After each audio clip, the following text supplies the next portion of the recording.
하나님의 은혜와 평안이 여러분 심령 가운데, 가정 가운데 늘 함께 하시기를 기원합니다.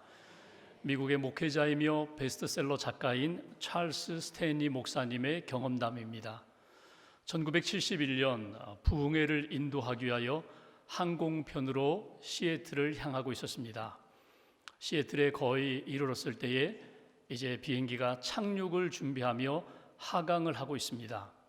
바로 그때에 기내 방송이 들립니다. 문제가 생겼다는 것입니다. 비행기 앞바퀴가 나왔는지 나오지 않았는지 그것을 확인해 주는 계기판의 시그널이 고장났다는 것입니다. 그래서 할 수 없이 이제 시애틀 상공을 선회하면서 모든 연료를 다 태운 다음에 동체 착륙을 시도하겠다는 것입니다. 300여 명의 승객들이 당황했습니다. 불안했습니다. 그런데 마침 스탠리 목사님을 알아본 한 분이, 목사님 우리를 위해서 좀 대표로 기도해 달라고, 우리가 다 죄인인데 이런 위기 상황 가운데 목사님이 기도해 주시면 좋겠다고. 그래서 목사님이 양 무릎, 양 발 사이에다가 머리를 묻고 간절히 하나님 앞에 기도했습니다. 잠시 후에 다시금 기내 방송이 들려옵니다. 관제탑에서 보니까 비행기의 앞바퀴가 나왔다는 것입니다. 그러자 사람들이 와, 우리는 이제 살았다, 환호를 지릅니다. 그런데 기장의 생각은 달랐습니다. 기장은 이렇게 이야기합니다. 앞바퀴가 나왔는지, 제대로 나왔는지, 나오다 말았는지, 잘못 나왔는지 확실히 알 수 없다는 것입니다. 왜냐하면 계기판에 앞바퀴가 나왔다는 시그널이 작동하지 않는 것을 보면 우리는 정확히 알 수 없다는 것입니다. 그러나 길은 한 가지밖에 없습니다. 착륙하는 것입니다. 바퀴로 착륙하든지 동체 착륙하든지 이제 착륙한다고 모두가 조마조마했습니다. 그런데 정말 안전하게 무사히 착륙할 수 있었습니다. 그때의 그 경험을 찰스 스탠리 목사님은 평생 잊지 못했다는 것입니다.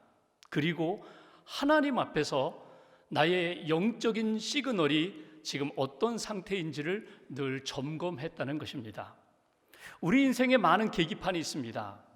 여러분이 가지고 있는 계기판, 그 계기판에는 건강의 시그널이 있습니다.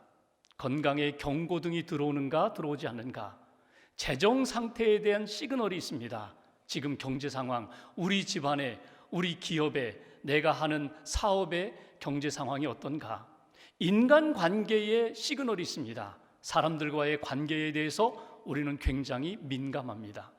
그런데 하나님을 믿고 믿음으로 사는 신앙인들에게 있어서는 반드시 확인해야 할 시그널이 있습니다. 그것은 영적인 시그널입니다.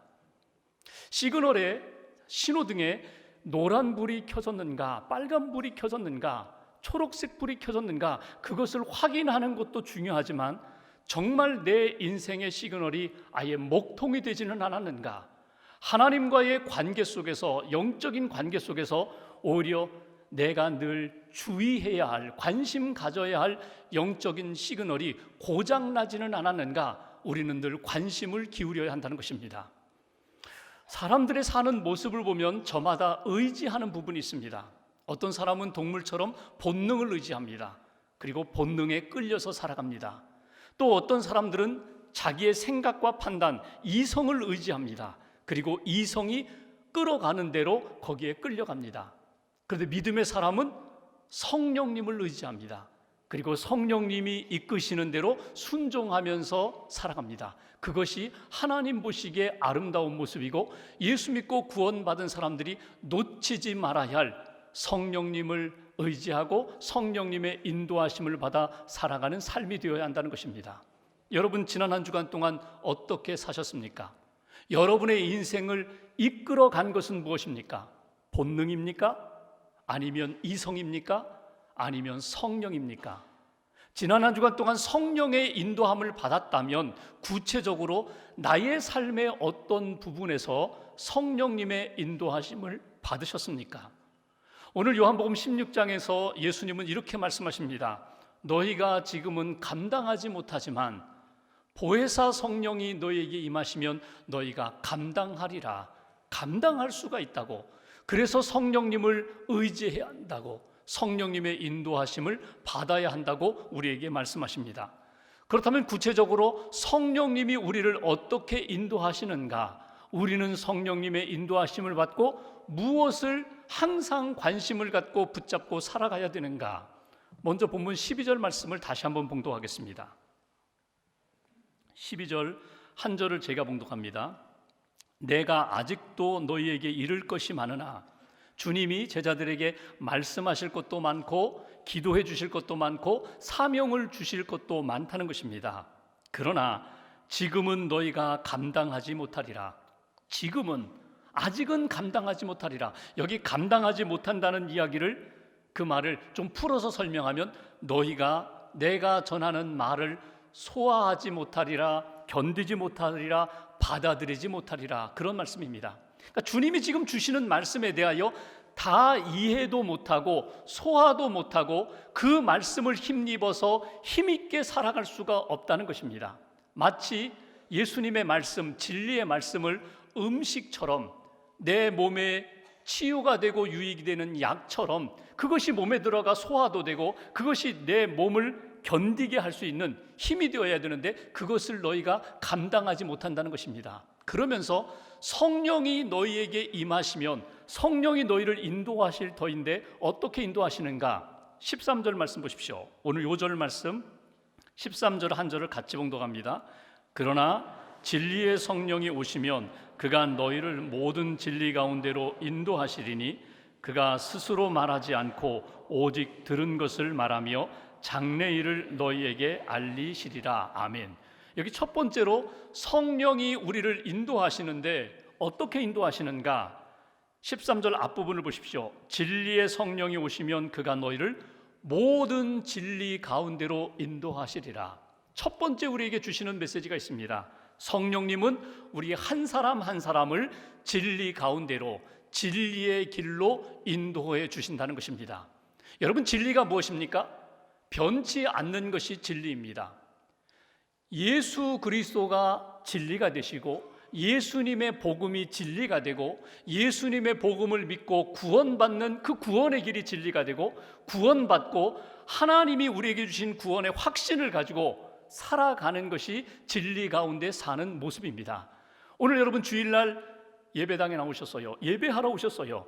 우리의 마음을, 우리의 발걸음을 성령님께서 인도해 주셔서 예배의 자리, 진리의 시간 안으로 인도해 주셨습니다. 이것이 하나님 앞에서 구원받는 길이고 구원받은 자로서 구원의 확신을 가지고 살아가는 삶의 모습입니다. 그런데 이 모습은, 진리 가운데 인도하신다는 이 모습은 단지 예배당 안에서 예배드릴 때에, 믿음으로 하나님의 말씀을 들을 때에 하나님의 사람들과 함께 교제하는 이곳에서만, 이 시간 안에서만이 진리의 길로 인도하는 것이 아니라 교회에서 예배드리고 한 주간 동안 사회생활할 때에, 직장에서, 가정에서, 사람들과의 만남 속에서 하나님의 진리의 길로 인도하신다는 것은 우리로 하여금 영적인 분별력을 가지고 무엇이 참된 것이고 무엇이 거짓된 것인지, 무엇이 빛의 길이고 무엇이 어둠의 길인지, 무엇이 생명의 길이고 무엇이 죽음의 길인지를 분별하며 하나님이 기뻐하시는 진리의 길로 성령님이 우리를 이끌어 주신다는 거예요. 그러니까 사회생활하는 가운데, 우리의 삶의 여정 가운데, 삶의 구석구석에서 성령님은 도와주셔서 우리로 하여금 진리 가운데 살도록, 진리를 붙잡고 진리의 삶을 살도록 인도해 주신다는 귀한 말씀입니다.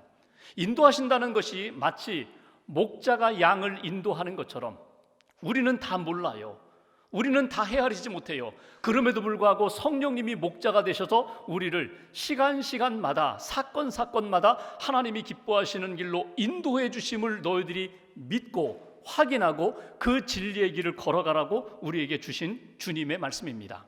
예수님이 왜 이 말씀을 강조하셨는가 하면, 제자들이 지금 불안해요.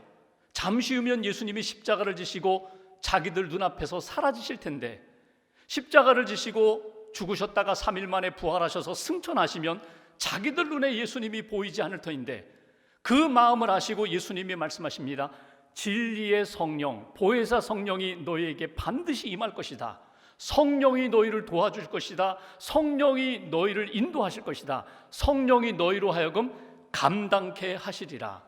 성령이 임하기 전에는 감당하지 못했던 문제, 할 수 없었던 문제도 성령이 인도하시면 너희들이 믿음의 길을 걸어가고 복음의 전도의 길을 걸어가고 사명의 길을 걸어갈 때에 성령님이 친히 도와주실 것이다. 실제로 그렇죠. 예수님의 제자들, 베드로 같은 제자를 보십시오. 성령 받기 전에는 예수님을 3번이나 부인했던 그가 성령을 받은 이후에 그가 목숨을 걸고 주의 복음을 증거했던 능력의 사람, 진리의 삶을 살았던 것처럼 예수님의 제자들에게 오늘 저와 여러분들에게 동일하게 주님이 말씀하십니다. 성령님이 진리 가운데로 진리로 너희들을 인도하시리라. 믿음의 길로 인도하시리라. 너희들의 삶의 현장에서 하나님이 기뻐하시는 참된 그리스도의 삶을 살 수 있도록 도와주시리라. 신바람 웃음 전도사로 유명했던 우리 황수관 박사님, 그분은 장로님이시죠. 지금은 하늘나라 가셨는데 그분이 간증 집회할 때에 그분이 이렇게 말씀을 증거할 때 종종 아버지 이야기를 하셨습니다. 그분의 아버지는 신실한 그리스도인이셨어요. 그런데 암 진단을 받고 말기암 수술을 받게 됩니다. 그때 수술실로 들어가면서 아들에게 쪽지 하나를 손에 쥐었다가 쪽지 하나를 건네주었어요. 그 쪽지를 보니까 단어 하나가 딱 쓰였습니다. 봉사.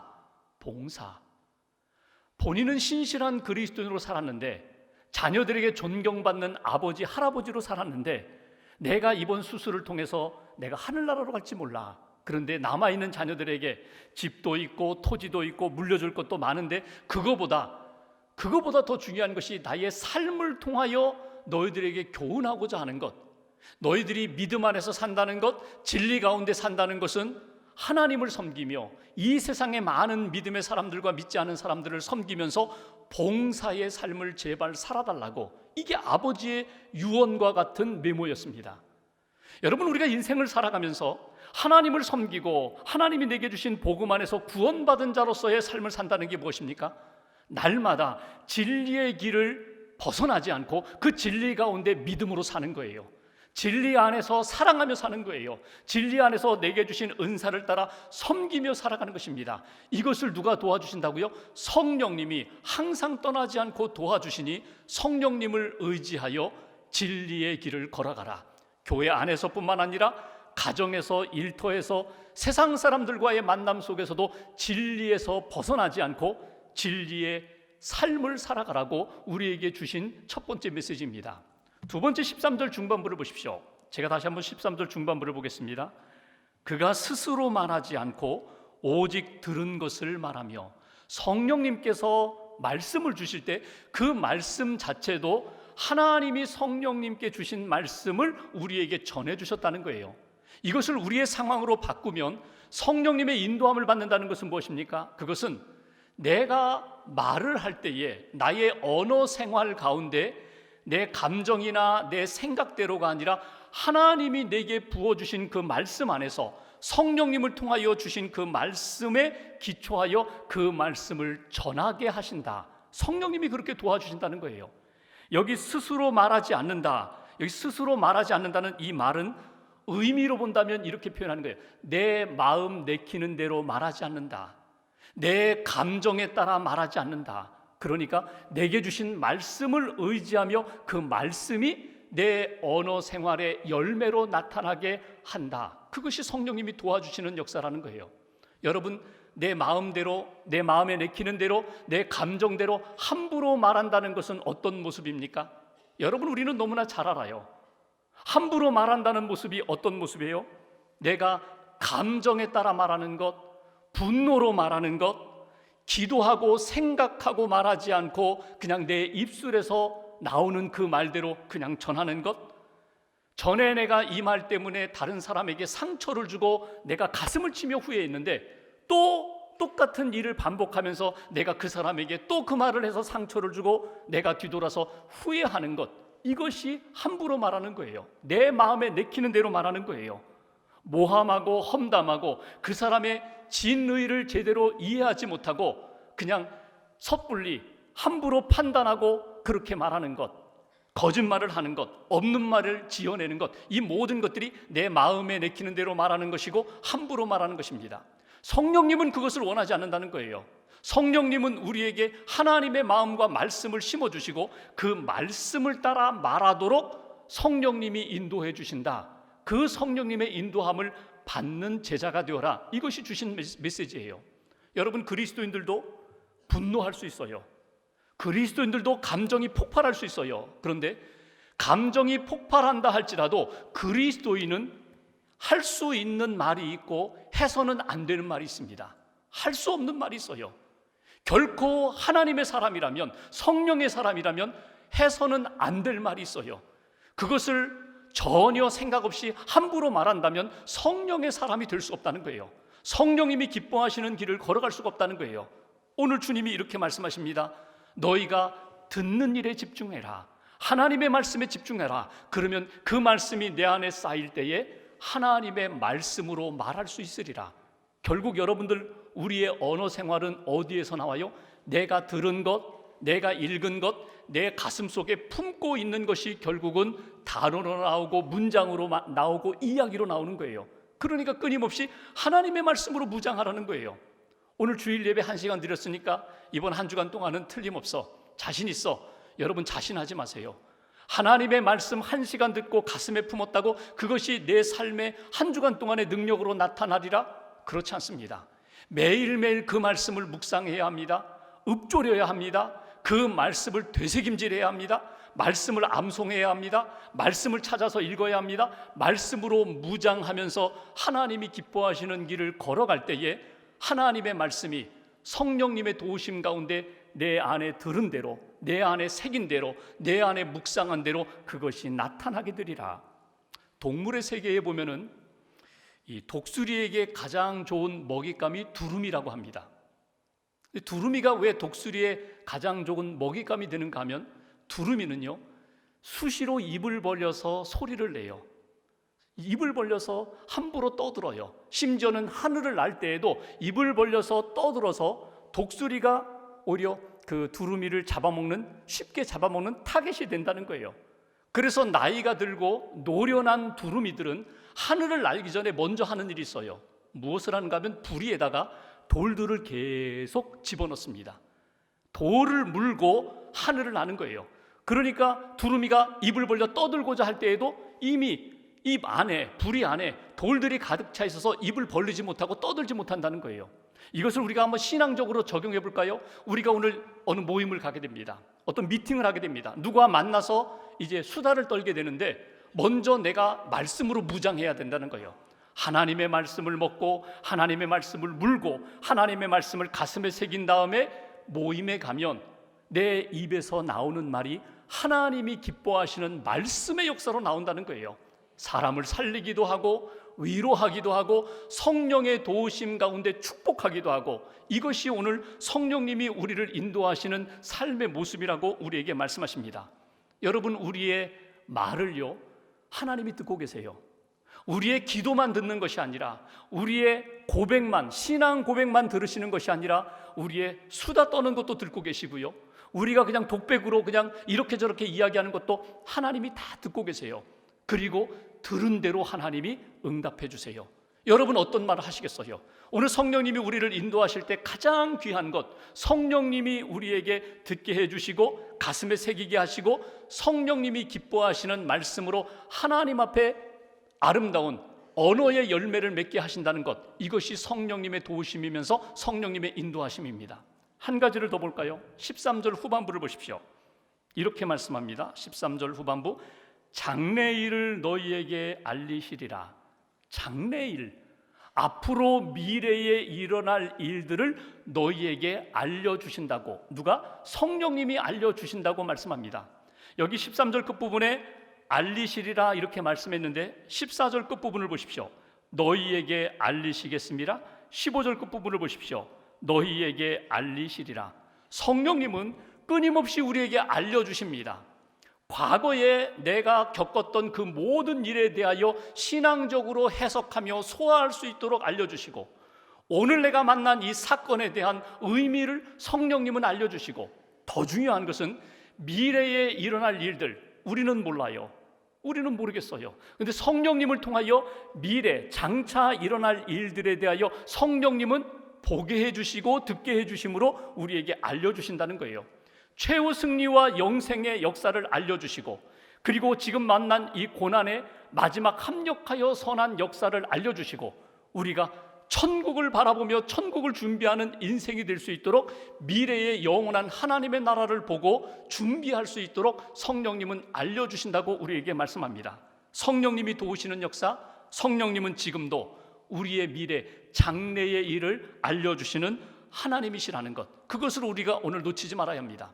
14절에 보시면 그 장래에 이루어지는 일들에 대하여 놓치지 말아야 할 것이 있어요. 성령님은 우리를 통하여 14절에 보면 앞으로 일어날 모든 일들이 나를 통하여 예수님의 영광, 하나님의 영광의 역사로 나타나리라, 그것을 바라보라는 거예요. 망할 거야, 실패할 거야, 그냥 끝날 거야, 그렇게 바라보게 하지 않으시고 우리로 하여금 하나님의 영광이 나타나도록, 예수 그리스도의 복음의 열매와 영광이 나타나도록 성령님이 우리를 붙들어 주시고 인도하신다는 사실을 너희들이 바라보라고 우리에게 말씀하십니다. 사도행전에 보면은 스데반 집사님이 복음을 전하다가 돌에 맞아 순교합니다. 돌에 맞아 순교하는데, 돌에 맞아 죽어가는데 그의 얼굴은 천사의 얼굴과 같았다고, 환했다고. 비밀이 어디에 있어요? 스데반이 눈을 들어서 하늘 보좌를 바라보니까, 천국을 바라보니까, 예수님이 서서 스데반을 준비하고 계신 그 모습을 바라보니까 돌에 맞아서 그 고통 가운데서도 얼굴이 환할 수 있었어요. 용서할 수 있었어요. 아버지, 저들의 죄를 용서해 주세요. 사랑할 수 있었어요. 무엇 때문에? 성령님을 통하여 보게 해 주셨기 때문에, 장차 내가 갈 그곳을 바라볼 수 있었기 때문에 스데반의 얼굴이 그렇게 환할 수 있었다는 것입니다. 성령님을 의지해 보십시오. 성령님이 우리로 하여금 미래에 일어날 일들을 바라보게 하시는 그 비전에 대하여, 그 환상에 대하여 여러분 사모해 보십시오. 귀를 기울여 보세요. 성령님이 오늘 나에게 나의 미래가 어떻게 될 것인지, 나의 삶의 마지막은 어떻게 될 것인지 성령님이 말씀을 통하여 우리에게 확인해 주시는 그 놀라운 역사에 대하여 관심을 가지시라는 거예요. R.T. 캔델 목사님이 지은 내일의 기름 부음이라는 책에 보면 텍사스에서 열심히 부흥 운동을 하셨던 한 부흥 강사님에 대한 이야기가 나옵니다. 이분은 부흥회를 인도할 때 마지막 부흥회의 마지막 절정쯤 이르면 한 가지 하는 습관이 있어요. 그건 뭐냐면 자기의 오른손을 동그랗게 만들어서 귀에다 대고 그렇게 말씀을 전하시는 거예요. 그게 왜 그러는지는 몰라요. 그런데 정말 영적으로 힘있게 복음을 전할 때에 마지막에는요, 이렇게 왼손을 귀에다 이렇게 대고 성령님의 음성을 들으라고, 하나님이 말씀하고 계시다고 이렇게 강하게 말씀하셔서 많은 사람들이 은혜와 도전을 받았거든요. 이유는 모르지만 젊은 목사님들이요, 그것을 흉내를 냅니다. 그래서 설교하다가 자기도 이렇게 귀에다가 손을 얹고 이렇게 설교를 하고. 근데 이 캔달 목사님이 그분이 나중에 이제 부흥 강사로 섬기다가 그 텍사스에 있는 침례교 신학교의 설교학 교수를 하다가 은퇴하셨거든요. 그 신학교, 사우스 웨스턴 침례교 신학교에 들어가서 교수님들 가운데 이렇게 연로한 교수님에게 찾아가서 물었습니다. 혹시 그 부흥 강사, 그분 설교학 교수, 그분을 아십니까? 안다는 거예요. 그분이 그렇게 유명한 왼손을 귀에다 대고 이렇게 마지막 절정적인 순간에, 절정의 순간에 그렇게 했던 그 습관이 왜 그러는지 아시냐고 그랬더니 안다는 거예요. 왜 그러냐고. 그랬더니 그분이 이렇게 얘기합니다. 그 부흥 강사님, 그분은 귀가 어두워서 난청이 있어서 이렇게 소리를 듣고자, 자기 소리를 듣고자, 청중의 소리를 듣고자 이렇게 귀에 댔다는 거예요. 근데 여러분, 그리고 그 이야기는 끝나요. 근데 여러분 잘 생각해 보십시오. 단지 그 부흥 강사님, 잘은 모르지만 저는 이렇게 생각합니다. 저는 이렇게 믿습니다. 그분은 언제나 말씀을 전할 때에 하나님의 음성에 귀를 기울였을 거다. 자기의 소리에 대하여, 청중의 소리에 대해도 관심을 갖지만 정말 중요한 것은 하나님이 지금 이 시간에 무엇을 말씀하실지 거기에 관심을 가지셨을 것이다.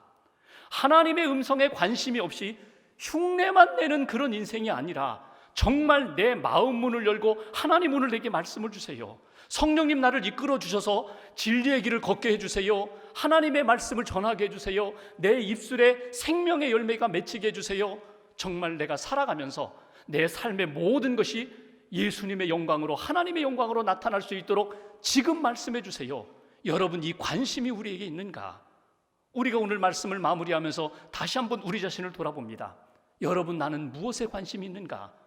혹이라도 내 인생, 건강이나 재정이나 사람들과의 관계나 지금 내가 누리고 있는 이 환경이 혹시라도 바뀔까 봐 거기에 늘 조마조마하며 살고 있는가? 여러분, 그리스도인들은 성령님의 인도하심에 대하여 관심을 가지셔야 돼요. 말씀에 대하여 집중하셔야 돼요. 성령님이 오늘도 나를 이끌어 가신다면 힘들고 어렵지만 내가 순종하며 가겠습니다. 하나님 뜻 가운데 살겠습니다. 주님은 우리에게 그것을 기대하시고 성령님을 통하여 끊임없이 도와주신다는 것입니다. 한 주간 동안 성령님의 인도하심을 따라 승리하시기를 주님의 이름으로 축원합니다. 여러분, 가야 할 길과 가지 말아야 할 길, 해야 할 말과 하지 말아야 할 일, 나의 삶을 통하여 하나님의 놀라운 영광이 나타날 것들을 미리 바라보시면서 하나님의 비전을 품은 사람답게 한 주간도 승리하시기를 주님의 이름으로 축원합니다. 기도하겠습니다.